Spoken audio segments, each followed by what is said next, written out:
Hey, I'm Dr. Greg Ellis, and today I'm going to talk about the low carbohydrate diet and its secrets, things you won't hear about anywhere else.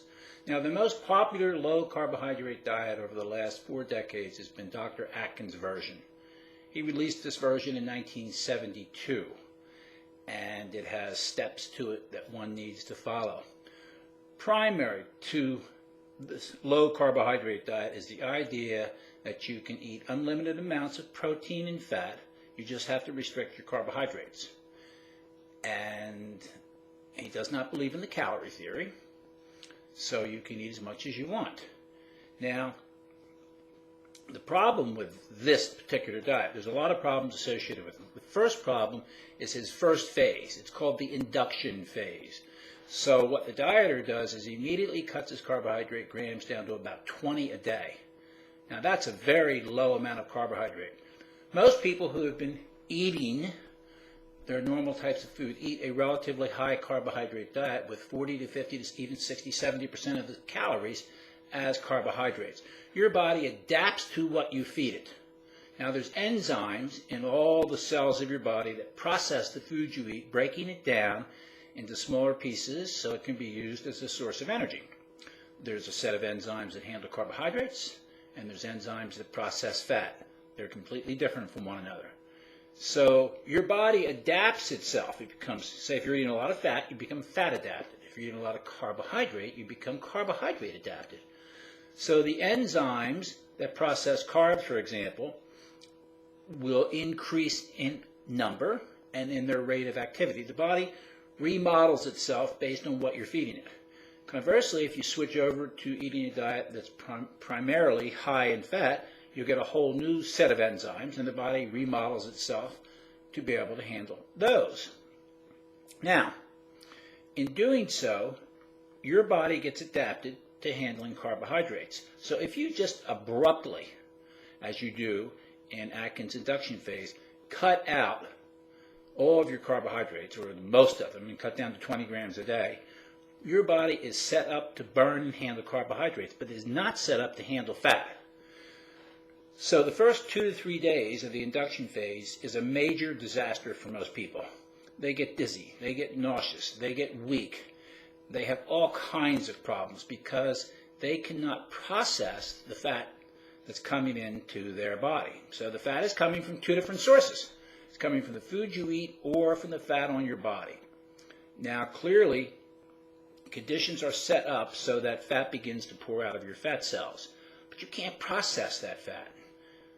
You can't break it down because you don't have the enzymes to do it. It takes at least a couple weeks for the body to remodel itself and create the enzymes necessary to process the amount of fat you're experiencing. So the first 2-3 days are just torture, and a lot of people quit at that point. Now, one of the key features of this particular video is I'm going to talk about why people fail to lose weight on the low-carb diet. Well, this is step number 1. A lot of people will give it up at this point because they just can't bear it. It's so painful. And it is painful. It's very difficult. It's not dangerous, as many in the medical community would say, but it is difficult. So a lot of people quit at this point. That's it. They're done with the low-carb diet. Now, as you continue with the diet, usually within about 8 to 15 days, everything will start to turn over, and you'll be able to start burning this fat as fuel. Now, the other thing that happens is that the body stores fat in the fat cell as something called a triglyceride, and that looks like the letter E. There's a chemical backbone here, and there's chains of carbon atoms coming off of this backbone. And typically that chain is made of 16 carbon atoms. Inside the fat cell, an enzyme cleaves one of these guys off, and that goes out of the cell, crosses the fat cell membrane, and gets into the blood, where it's now called a free fatty acid. Then another one gets cleaved, and then finally the third one gets cleaved. And these free fatty acids circulate in the blood. And your body can burn these as a source of fuel. But one of the primary things it does is it sucks these fatty acids up into the liver, where they're turned into something called ketone bodies. Now, ketone bodies were first discovered in diabetics. So The medical establishment believes that to be in ketosis is dangerous, but there's two types of ketosis. There's pathological and there's physiological. In the pathological case, the ketones can become a problem, but in the physiological state, from a low-carb diet or starvation, these ketones are very useful, and they actually become the primary fuel of the body's tissues. Ketones will become the primary fuel of the body's tissues, and they'll be used in preference before free fatty acids and before blood sugar or glucose. The liver clips these free fatty acids 2 carbons at a time, splitting the chain down. Now, two carbon fragments rejoin, and that is a ketone body. Ketone body is made of 4 carbon links, and that diffuses out of the liver cell and goes into the blood, where it travels throughout the body, and then all the tissues take it up. But again, it takes a while for the muscles and the brain and the other organs to remodel itself to create the enzymes necessary to process these ketone bodies. So this is very, very important. There's an important time factor here in getting used to the low-carb diet. It's called getting fat adapted. So that's what has to happen, and that's a time factor that you can't overcome. Now, the next thing that typically happens is the low-carb dieter will hit the weight loss wall.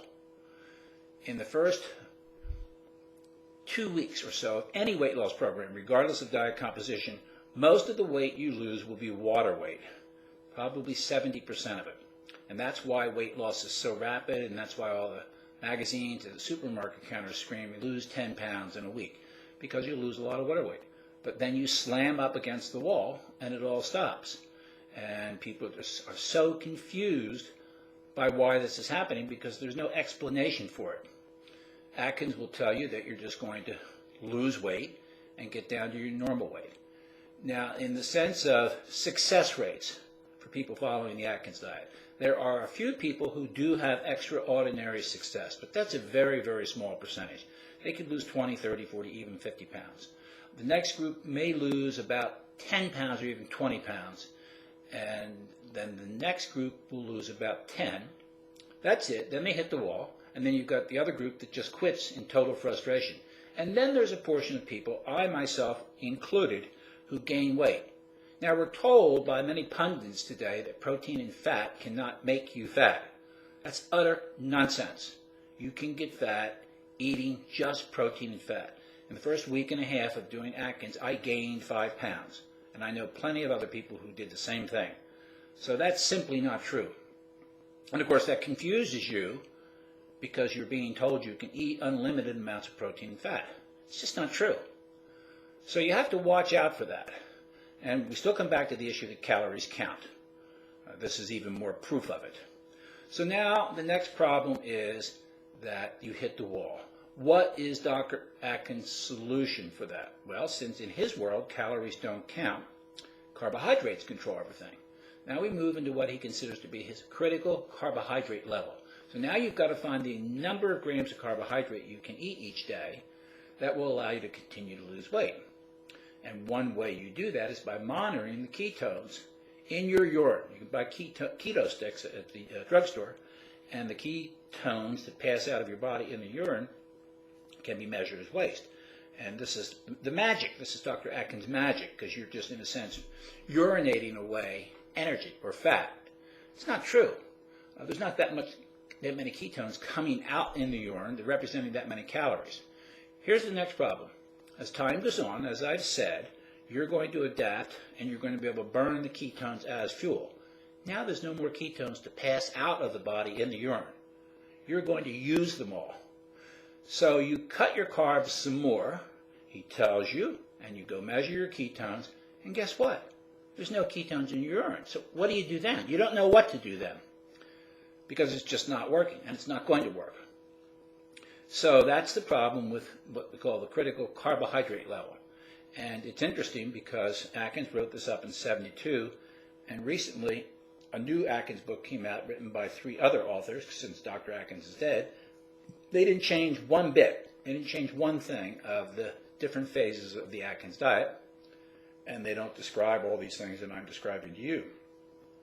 So you will hit the wall, and now the only thing that you can do if you want to keep losing weight is to count your calories. It's the only way it works. And there's a whole bunch of people out there today saying you don't have to do that. That if you go low carb, you will just automatically get leaner and get down to your lean weight.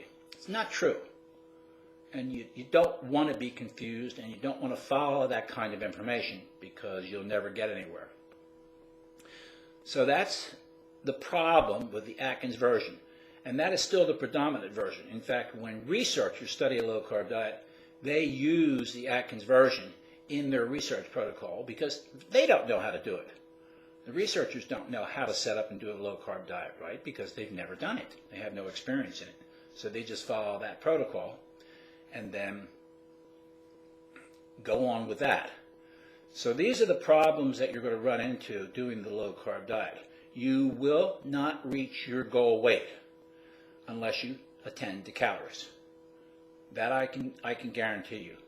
Yeah, it's a couple people may have some success and lose 50 pounds, but that's going to be the majority. Not be the majority, it's going to be the minority. So these are the secrets that you need to know. The low-carb diet is good. There's no question that carbohydrates contribute to making you fat. They do this through the effect of the glucose itself, and then through what they do to your hormone levels that causes the body to convert blood sugar into fat. And we want to reverse that process. We want to get the body's fat tissues actually releasing the fat so it can be burnt for a source of energy.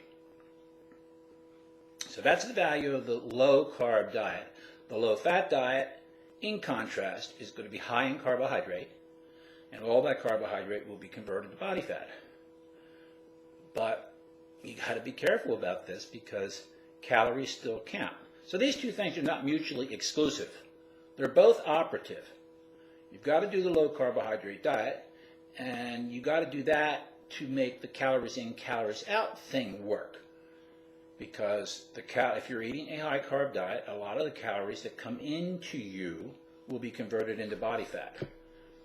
So, as I said in another video, the body does not monitor the calories that come into the mouth. It monitors the calories that are burned by the active tissues. So this is how the whole thing works, and this is the interplay between those two. And that's what you need to do, and that's the information you need. So now you've got the complete scoop on how to do the low-carb diet right. So let's get to it. Okay, I'm Dr. Greg Ellis.